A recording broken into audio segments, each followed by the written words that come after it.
mean, shame is basically that, that idea that like we don't belong here, like that we there's something wrong with us, that we're not lovable, we're not good enough, and so it has a sort of contract and want to hide and not be seen, and basically like sort of withdraw our rather than sort of like letting the life energy come through and express. It's like holding it in and like being like trying to make it as small as possible, like trying to become as small as possible. Yeah. And if we had to do that over and over, like if we weren't allowed to be ourselves, or if there wasn't space for our emotions as a kid, then we actually develop a shame pattern inside of our personality. So there's whole portions of the personality that can be locked in shame, unconsciously or consciously. And the conditioning looks like, instead of telling someone that their action isn't the action to take, like, Johnny hits his buddy on the head. And it goes in as you're bad. It's you, not the action that you're taking. And that can be very confusing for kids in the language and the attitude that parents have when they're approaching things like that. Yeah, like you're being a bad boy or a bad girl. Right. Yeah. And I feel like the work that we do exploring with actually how it feels like alive in the moment unfolds that, and actually can move some of that shame and provide context for what's it like without shame. What's this particular situation where I felt this like without it? Yeah, and I think often it's difficult for people to even see the shame. Often there's shame around the shame. So it's like, so I shouldn't experience shame, so I'm going to hide that from myself. So it's like, and if it's like, oh, you're experiencing shame, often we go into shame, and there's just more shame shows up. Like, how do I get rid of the shame? What's wrong with me that I'm experiencing shame? Yeah. And then like that often stops us, like really knowing what's going on with us at all, because it's like it's so shameful to know, like whatever we're looking at it from the perspective of like, am I good? Am I bad? Is there something wrong with me? Right. I'm not what I'm supposed to be. Yeah. Yeah. And then it's, when we're coming from that perspective, like when that's the sort of inquiry that we're running, which is a shame inquiry, like, will they see the bad part, or am I going to see the bad part? Yeah. It's then we don't really want to do inquiry. We're trying to like escape all the time and trying to avoid like connecting with what's here, because we think there's something inside that's like wrong with us, that's bad. Yeah. Like we're the exception to the. Yeah. Yeah. Absolutely. Everyone else is normal and we get that, but like, there's something wrong with us. Yeah. It's like we're uniquely bad. Yeah. It's just stuck energy that's trapped and wants to move, because we didn't get to stand up to our parent, or we didn't get to fully express our weird self at the playground, or whatever it is, and later in life as well. Yeah. It's like the permission for all the different experiences that are here to be here, like the anger, the fear, the weirdness, the sadness, the shame, all of it, lust, all the different experiences that are here. Yeah. Especially, I think, when people get into any paradigm they're in, they adopt what's shameful and what's not. That's one of the first things, as the limbic brain that's responsible for the tribal community acceptance. That's one of the first things that the brain assesses when it enters a space, like what's okay and not okay in this space. And that's a healthy thing to be able to assess. But yet we bury these places and say, oh, this part of us is bad, this part of us not okay. Yeah. And so in spirituality, sexuality, sensuality, anger, rage, those tend to get put as what's not accepted in a spiritual community, versus other areas where maybe in sports, like rage and that kind of aggression energy is totally welcome, but maybe softness or crying isn't welcome, where it's welcome more in somatic kind of spirituality. So every category of life has these places that are welcome and not welcome collectively, that we've all like agreed. It's just when those places are stuck as, oh, this part of me is bad. That's what this group is saying. It's saying that this isn't ever welcome when I get off the football field. It's never okay. That's when we have trouble. And it's like it doesn't deserve loving company. Like it's sort of undeserving of any love. It should not exist. So we're like, sort of make war on these places ourselves. Like, how do I kill this off? How do I get rid of it? Yeah. You know, how do I hide it and block it and stop it? You know. Yeah. And it's like, and really, these places just like so want that loving attention. They so want to be like seen and met and felt and have like healthy expression. Yeah. Yeah. To find spaces where it's actually okay to be like, I feel mad. That's actually a chi. It's actually energy in that place in your body. Mm-hmm. That's actually yours. That's actually a place to unfold, to discover, mm-hmm. to open your experience of life, bringing more life into your life. Like people being like, I want to live again. Yeah. Shame is like super dampening on just like the general life force. That's how you can tell if you have shame. And once it's noticed, it's not a place that's unconsciously going to just get put on the back burner. It's like, oh, I got to explore that in my next meditation, in my next diet, in my next, walk in the woods, to act these places out, not in life unconsciously, like to hide, but to move what's underneath the shame. Shame is the cap on top of the thing, the chi that was stuck. Yeah. Yeah. I mean, it's like to let ourselves have the goodness of the life energy. The direct experience, but yeah, like shame is like constantly like, that's not here, don't feel it, stop it. And it's like, and it's so in the body as well. So even if we start to notice like the voice that says, what's wrong with me, this shouldn't be here, you shouldn't be having this experience, it's like the body can still be like super contracted, so even if we can see like, I know that's not true, but like it feels like terrifying to actually like let that have expression in the body. It's like that very heavy feeling often with shame and sort of caged, like everything's sort of locked in, locked down, numb. Yeah, and it's about your experience. Like no matter what's there in the like, oh, I shouldn't feel mad at my business. A lot of times it comes with shoulds. It's like I shouldn't feel mad at my business partner. Right. I shouldn't be mad at my boyfriend. I shouldn't be sad right now. It's like that's the voice, and then something's like, oh, like it's about your experience. It doesn't even matter if they did do something that really hurt you or didn't hurt you. It's like it's about your experience, and you can feel things that other people might say, oh, that was no big deal. It's like we're all each uniquely reacting to life in different ways. Like it's okay that you feel mad for who knows what reason, because your partner took an extra 10 minutes to get ready, and you're just like absolutely furious. Like these places are so old. Like these places have nothing to do with the moment. They're old. They're just trapped, held, energy bound up, and they're like waiting for a place to actually be accepted and released, and oftentimes if we don't have spaces that are like a sessional space or groups or places where it's okay to express these, they come out in relationship, they come out in places where it's like we let a little shame off and boom, there it comes. And so we keep the shame. We think, oh, I need the shame, I need the guilt, I need this. It's like, no, you don't need this. There's other ways to unfold and discover and live a free life where these things aren't bad and you're not bad. Discovering that at the bottom is real freedom. Yeah. I mean, it's like everything we're experiencing is totally valid. We totally get to have this experience. It's not dangerous to us. It's not dangerous to anyone else. We so get to have these feelings. Yeah, it's like really bringing that like seeing the innocence of our experience. Like this is what we're experiencing right now. This is what's happening. Yeah. How could it be wrong? Like, I mean, where did we learn that? We don't come into the world as babies, like thinking like I'm a bad baby. What am I doing? Like I'm doing it wrong. Yeah. It's like we were taught that it was reflected or something. So we had that voice, that's telling us like we shouldn't be the way we are. We're having the wrong experience. Yeah. But that's never true. Yeah. It was never true ever. Yeah. So we're human. We have the experiences we're having. And we're so tender when we're little. We forget how tender we are, really, because we've had layers that like make us capable of handling the intenseness of the world on top of that.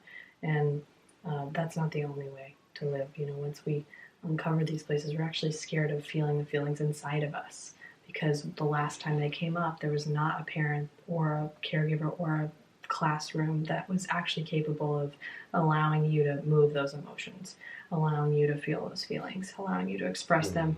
Just the body does what it does. It knows what it's doing. and we're just in the habit of suppressing and shaming, unbeknownst to a lot of ourselves. So these places, like, a baby's mad and they turn red. They turn red. They scream. Mm-hmm. If an adult screamed like that, the whole room would stop. It's just, we're so sensitive. Everything can be taken so intensely. Mm-hmm. So it just takes a small misinterpretation in the psyche, and we're like, whoa, I'm bad. Oh my gosh. Or, whatever. Someone else in the room having a really intense experience when you're little can be something that, because you don't have a separation as much when you're little of the people in the room and yourself, you can decide you're bad, mm-hmm. you're in trouble. It's like, oh, it was just your brother, and your parents like, oh, I'm one of those humans too. I'm in trouble too. I'm bad too. Yeah. I have that anger in me sometimes. Yeah, and I think, culturally we have that, like, sort of the bad people, and we've got to lock the bad people, find the bad people, and lock them up. So it's like, it's very much sort of like kill off the enemy, the bad ones. So I think often we sort of like, what if it like creates that idea, like, well, what if I'm one of those people? Yeah. Because we're human too, so right. We're killing off right. other people or trying to, it's like, we're trying to kill ourselves off too. Mm-hmm. So it's like very easy for us to, so when we see people being judged and being sort of thrown out of the tribe and so on, it's like very easy for us to go, oh my God, if anyone sees what's in here, then I'll be thrown out as well. Yeah. Yeah. And I feel like the inspiration to discover these places needs really safe spaces. Needs like, oh, this is a different experience than the culture, than the classroom, than the family unit, than wherever we adopted some of these places. And we can create new spaces where these things are actually filled with gems. They're filled with, wow, like, I had all of that around me, and I actually, not only is this energy okay, but what's underneath it, like, oh wow, there's space for me. There's okay. It's okay to be big. It's okay to have opinions that are not the same as the people around. Like, it's okay to actually be this soul that I came in as. It's like, oh wow, what a wonderful, opportunity. It's like a discovery. What the spiritual path is about. And I think that's really what we're doing when we hold space for people and we have groups and so on. It's like mm-hmm. to really like create a space where it's like totally safe for people to have the experience they have. Yeah. That we can really be honest about what we're experiencing and really bring loving attention to these places. Yeah. And it's so nourishing when we're in a space like that where it's like, oh my God, like, no one's being thrown out here because they're having the wrong experience. Like, yes. Everyone gets to have the experience they're having, and it's welcomed. It's okay. Yes. It's like totally accepted. It's like this, like the question of like, am I allowed to have this experience is not even a question we ask. It's like that's a shame question. Yeah. Yeah. Like, even if people on a retreat are in conflict about something, let's say they're sharing some, clean up kitchen duty or something. It's like, and they had some sort of, it's like if somebody comes in front of the space and says, oh, like, I had this experience of, and I, about this person or what, it's like, we're not going to go find the bad one. Right. It's like that person's experience is valid, and we take it slow and discover, what is it in here? What is this? What is this? But nobody's bad. It's just, it's like, once you know that in yourself, you actually have freedom to love everything. It's like you see a criminal or criminal, and it's like, oh, like, they're not just a criminal, like, their actions of the past. It's like, they've made some bad choices, and what else are they? Or someone who's grumpy consistently. You actually can see their soul because you've met your own grump that you were ashamed of. Yeah, and really that's that. Willingness to see each other without this sort of the blaming, shaming. Somebody needs to die here. Like somebody doesn't belong. It's like it allows for genuine intimacy. We can actually like show up with each other and see what's going on. So like, what did happen there? And we share our experience and we're met with understanding. It's like it's like, but then we can allow it. We can really get each other. We can actually be like, oh, okay, like it's like I can feel you now. Yeah. And our brains are wired for blame. Like we've been taught like that's how you weed out someone that's not working in a tribe or whatever. So it's the honesty of like, yeah, like, wow, I really want to blame my partner for this. Holy cow! And can we be a little bit more? Can we inquire a little deeper and discover, yes, that's there. What's it filled with? What's the energy? How's it feel? Wow, it's like it wants to, admonish. It's like, oh, wow, what's in there? Can I move this energy without just being in front of my partner? Can I take this somewhere else, move all this energy, and then come back to the conversation where I've dealt with my own extra stuff around it and nobody's bad. And we can have a conversation of actually learning and discovery together and, communion rather than, what. And it's so quick often, when there's pain in a relationship, it's so quick to go to like, who's the bad one? Yeah. Yeah, totally. Who did it wrong? Yeah. Who's doing it wrong? Who's having the wrong experience? Yeah. And what a beautiful foundation for relating with friends, coworkers, family. Yeah. Yeah, we come out of that illusion that someone needs to be killed off. Yeah. The nervous system can finally relax. Yeah. It's like, oh.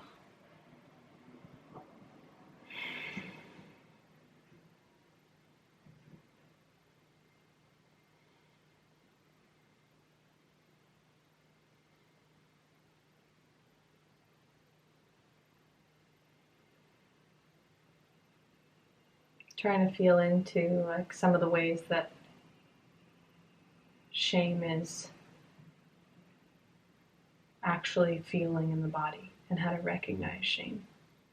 And one of the things that comes to mind is just how much it's often hidden with kind of a, well, it doesn't really matter, or kind of a cloudy spot, because shame is difficult to feel. It can feel intense, and so we have stuff on top of shame that says, it wasn't that big of a deal, they didn't mean it, da da da. And it's like, no, just to get slow with ourselves and have the willingness to be honest when there's feelings there. It's a good indication when it's like we're just habitually kind of like, there's something underneath that's like, I have feelings, they're valid. That can be a whole nother life for someone who's chronically codependent like that and trained to care for other people over their own needs and feelings, burning up that shame. Yeah. I think often people are trying to there's a sort of trying to stop the experience or get rid of it. Like that's often a sign of the shame sort of running the inquiry. Yeah, it's not real inquiry. Yeah, it's like we're like looking for like what's going on here that shouldn't be here, and then we're like trying to fix it. Yes. So that's fixing energy. Like, what's the fix? How do I stop myself feeling? Yeah, like I'm still angry. Yeah. What do I do? I'm still. It's like, oh, you're still. It's like that's like already saying like you should be different. It should be different. How do I get this? I think I'm accepting it, but it's still freaking here. Yeah, it's like just like I shouldn't be thinking in meditation, or just like the places that we don't tell anyone because we're like, oh, like, what will my friends think, or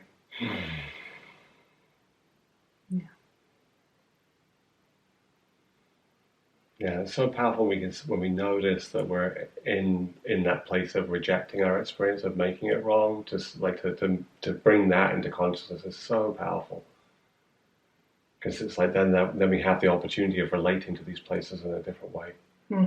It's like, what if they're really innocent? What if there is no possibility of me having the wrong experience? Yeah. And to first explore, I mean, I always explore what's on top, right? The resistance is on top. So, write in your journal, like, for 10 minutes about how you shouldn't. And the longer you let that rip, like, the longer you're like, wow, that's an insane, like, it's like some very intense. Super harsh. Yeah. Super harsh, always, perfectionism, some of the perfectionism have tons of shame. Yeah. It's like, to find that feeling of wanting to hide, right, just for who you are, just existing. That's like a huge, huge piece. Yeah, like like I've got to be absolutely perfect in order to justify my existence. You know, Yeah. any blemish, any mistake, any misstep, it's like not allowed at all. Yeah. No, shut that down. Yeah. Yeah, and of course, when we believe that, it stops us living. You know, how are we going to show up if we're like not allowed to make mistakes? Or Yeah. Or should have been a different way. Like, oh, we don't have the stuff that our coworkers have. We didn't have the, we don't have the girlfriend. We don't have the family. We don't have. We're this age and we should have a kid. There's so many things that we should ourselves, and it's like, oh, there's a core fundamental belief that we're bad for who we are. Like and that's the thing that can be plucked out. And what happens is people are actually more able to live the life that they want to live because they've actually gone in tenderly towards the self-belief of they're bad, instead of, come on, you can, what are you doing? Get out there. You should make the deal. You should go in there. You should, go hit on that. What are you doing? Why are you so scared? It's like, oh, the tornado of self-harm and shame. yeah, it's just not necessary. And often it gets projected on the spiritual path as well. So people are like, what's wrong with me that I'm not having the experience that someone else is having? Or, I've been meditating for 20 years and I haven't seen the white light and the heavens open yet. Yeah. Or like people who can't feel their emotions, and they're in these groups and people are feeling their emotions. I can't feel my emotions. I can't feel my emotions. What's wrong with me? It's like, oh, even that. It's like, oh, let's start with the shame. Let's slow down and just start. What does that feel like? What does numb feel like? It's like it starts to be like, oh wow, it's okay to be numb. Whatever we're experiencing, it's okay totally to be welcome. numb. Okay, got it. That's step one. It's like we stepped in the room. We're welcome. Okay.